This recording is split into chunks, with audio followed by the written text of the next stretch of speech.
And I'm getting mighty tired of your trifling ways and of listening to that jackass Bray. Liar, liar, pants on fire.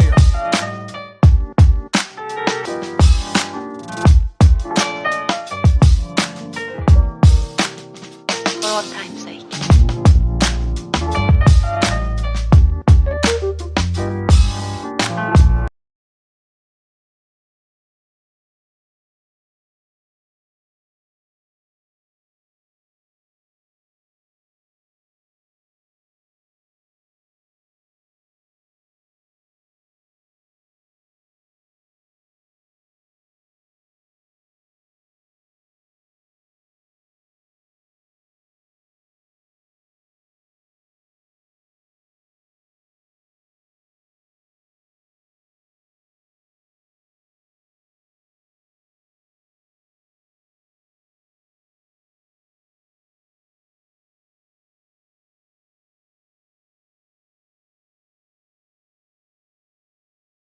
You guys.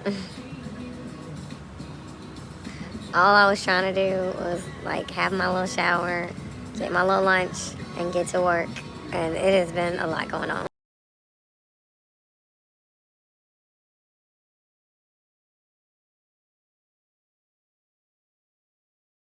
I'm absolutely going to do Leo's reading. Not right now. I don't have the energy. I went from being like famished, like hungry, like ravenous, and it was like really strange. Like I got me like a 10-piece nugget and everything, and I was just like, dude, I'm like hungry. And yeah, I did walk a lot, and so I burned a lot of calories, like a lot of calories.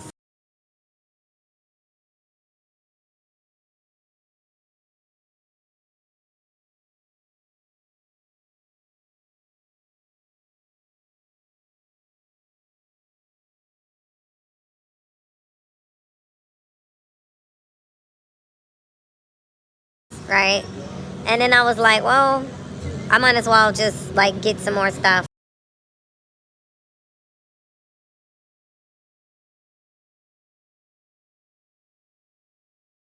So I can have everything, and then I'll be good to go. Good plan. I was listening to an interview, and you know, I was minding my business, and then I noticed somebody that was where I was somewhere yesterday, and I was at another place today, and they were there, and I'm like, and I was like, okay, this is interesting. This is like the third day in a row I'm saying this person, and we haven't spoke or anything like that, but they just keep showing up to these different places I go, and that's fine. But it's just so interesting that they happen to show up at the same time. And so I was like, all right, that's kind of weird. I'm not really in the mood for that. And I should have carried my sandwich. That was a mistake. I ate it.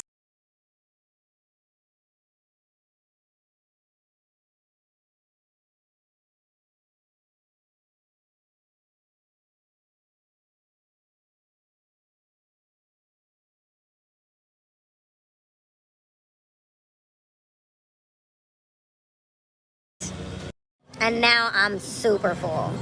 Like, now I'm super full, and I had to sit here and like take it down a second because I'm like, now I have the itis, and I'm like, this is not correct.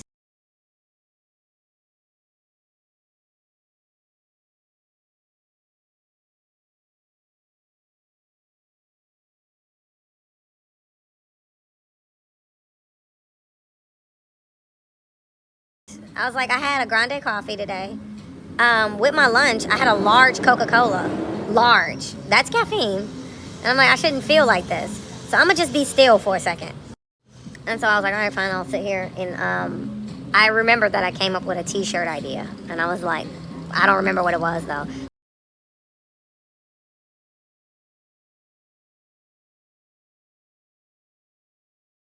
So I had to rewatch the video so that I can get it. And I was like, swag, that's the move.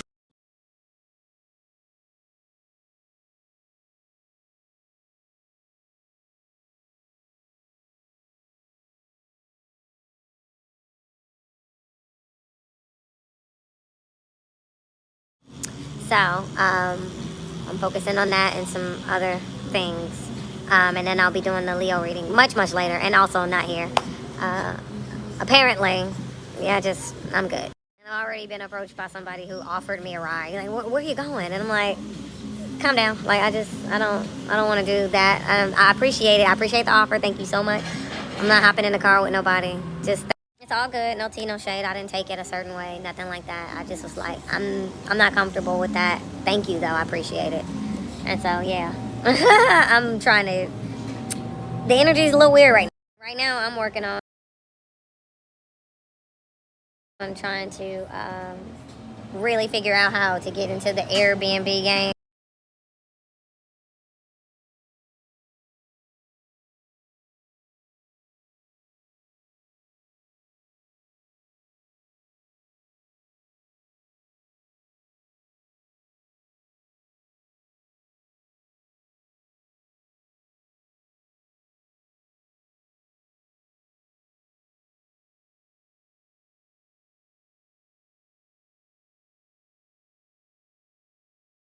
Because allegedly people are getting into the game without having their own properties and this and that and the third. I'll see. It's very hard and difficult given my situation with what I got going on. It just is. Like, not having your own place to sit down and just do your thing is annoying and difficult as hell. Period.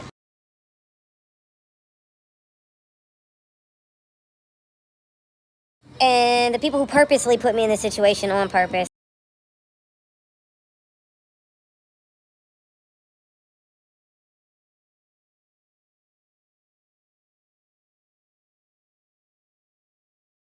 and continue to play around with my funds so that I could stay in this place and like try to wait on them to continue to disappoint me or whatever the hell they think they're doing. I'm just not interested in that. And oh, I just remember something else I'm gonna do. I'm gonna start my GoFundMe for Ronnie Rentals. So yeah, and then I'll be putting up ad money to help promote it.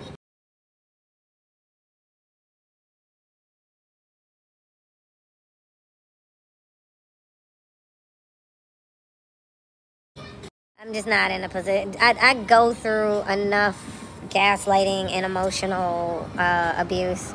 I'm just not interested. I've put together videos and proposals and all this other stuff, and I could continue to follow through on it just to get to a certain point and see, oh, well, I don't have the initial income that would show them that it's worth it. You know what I'm saying? I'm like, I'm at a place where I'm beginning everything from scratch, and that's just what it is for now.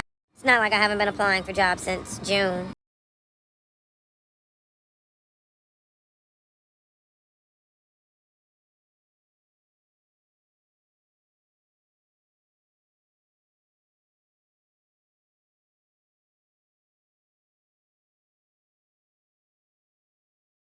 It's not like I didn't get employed somewhere and didn't get put on the schedule. So even my plan of, okay, if they don't give it to me, I'm going to just make the money anyway and just invest what I make. So even my plan of, okay, if they don't give it to me, I'm going to just make the money anyway and just invest what I make.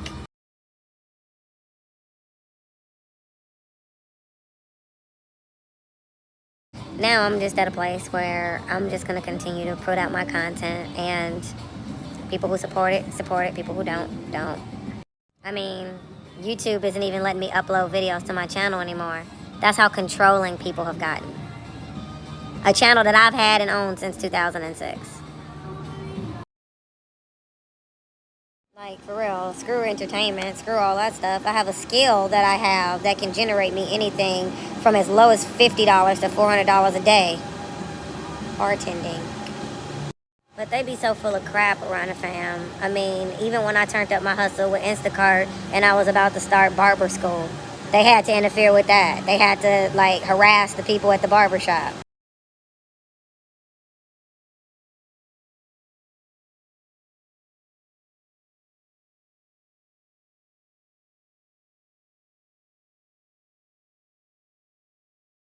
What I told him was get away from me. And then he kept trying to push his way against what I told him, because I'm grown and I can tell him to get away from me if I don't want to. And so I told him, get away from me before I call rape, because now you're harassing me, and clearly there's no other way to get to you. You don't understand shit. Anyway, now that what I was trying to do, finally upload it, let me get back to doing the groundwork of something that I'm working on. I don't want to talk about it. I don't want to explain it. I just want to get it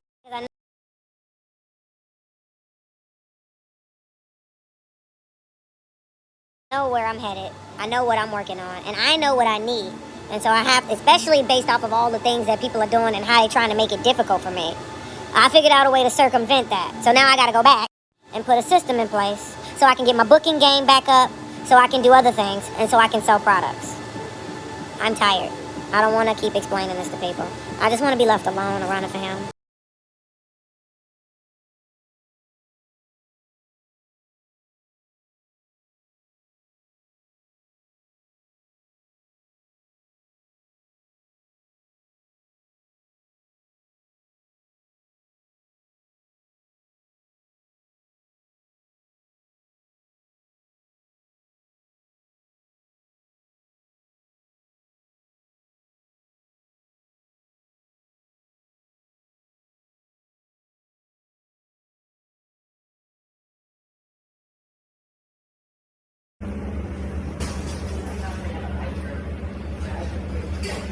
Child, Mr. Cole wasn't no better. For helping him with his Comedy Central special, February 2016, I signed a contract with Comedy Central for $500.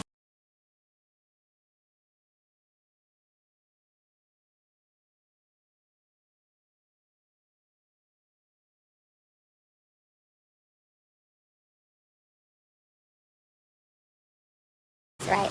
At the time, I was like, hey, I'm getting paid to help my man.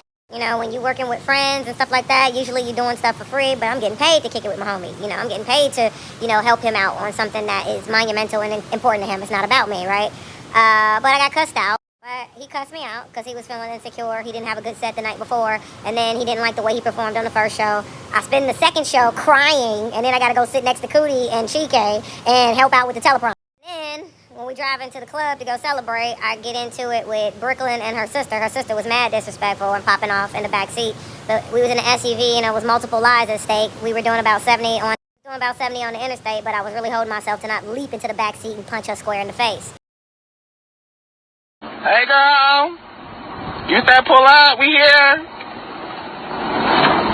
We live, baby, hey girl. You got the wrong person. Oh, you don't want to throw them hands now, my good sis? What? You don't want to throw them hands now? Wait, what? Okay.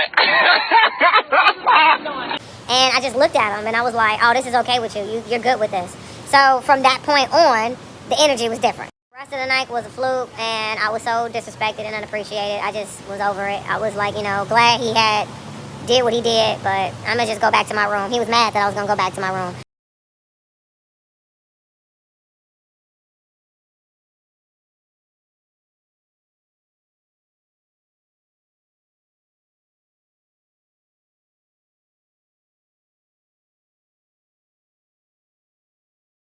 So then he texted me something that was real triggering and angry, and I just was like, oh, you got nerve. I don't, like, the fury of hell was inside of me, and I marched up to that penthouse ready to destroy him.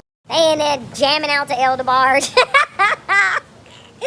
trying to have their little fun. I wasn't trying to hear it, and we get into it, and he said something mad disrespectful, and I was like, nigga, I kept you out of jail. Don't you ever talk to me like that. And it gets like mad heated, and then Brooklyn takes me into the bathroom and tries to like calm me down. I really wasn't trying to hear nothing nobody was trying to say. I was really thinking about my freedom at that point.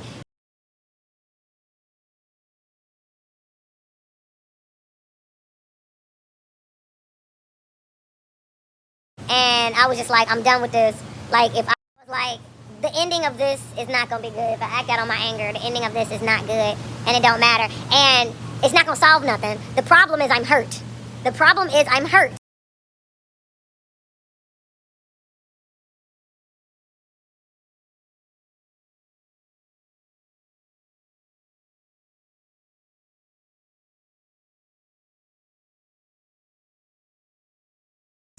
And this was after I prayed for him, and he squirmed and did that stuff that I was telling y'all about in Hip Hop Bible Study. And it hurt to pray for him, and he was like, had this look like, is it over yet? And I was just like, So I went to my hotel room, Matt, and I made them change my flight to the first thing smoking out back to LA. We filmed everything in DC. And I was on my flight back to LA. I arrived LA mad early. I cried for 3 days. Here's the kicker. Like I said, I signed a contract with Comedy Central for $500 to operate the teleprompter and help out with a special. By the time they took taxes out and paid me, first of all, I got it in a check that arrived 2 weeks after we filmed, and they took taxes out.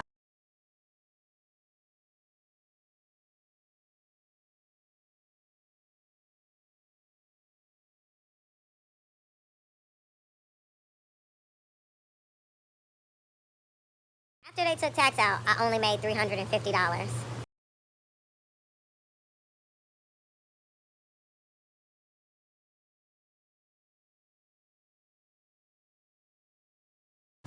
And that same day, I got a check from Jefferson College for $1,600 for an hour of my stand-up. The exact same day. And I was looking at that $1,600. And I was like, this was an hour of my time. I came to their campus. They treated me with respect. I did what I loved. And this is what I walk away with. And this is all my take-home pay. Hour of my time, in and out. I had a ball. I did stand-up. And I performed Granny Panties at the end, and they loved it. I think I performed Ross, too. And we had a ball. All that emotional turmoil. That was all my time was worth to him. Even after, because I wasn't a part of the production at first. He made them put me a part of the production because he needed me. I looked at that $350. And I was like, first of all, it started at $5. Once they taxed it and did all the stuff, it's $350. For all the stress that I went through, for all the emotional. It was his first time doing an hour special, a professional hour special that was going to catapult his career. And nobody knew his material like I did. Nobody. And $350. I wouldn't have been mad if it was a pleasant experience, if it was like working with friends and, oh, cherry on top, I made some money. But it was terrible. And then I got disrespected. And he let it ride. He put somebody else over me. It was a wrap after that.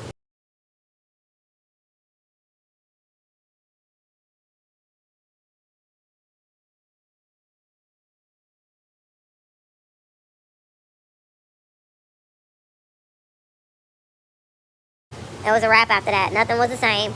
And, we was kind of fake with each other for about a month or so. And then I just decided to let it go. I was like, after 10 years, all he gonna do is whenever it gets convenient, talk about everything he's done for me as if I didn't do things for him as well. And if we're really just keeping score and playing tit for tat, this is a transaction. This isn't a relationship. And I bounced. I went to Mexico later that year, because all of this happened in February. Like I said, we was phony with each other, for the top of March, and then we just cut off all communication.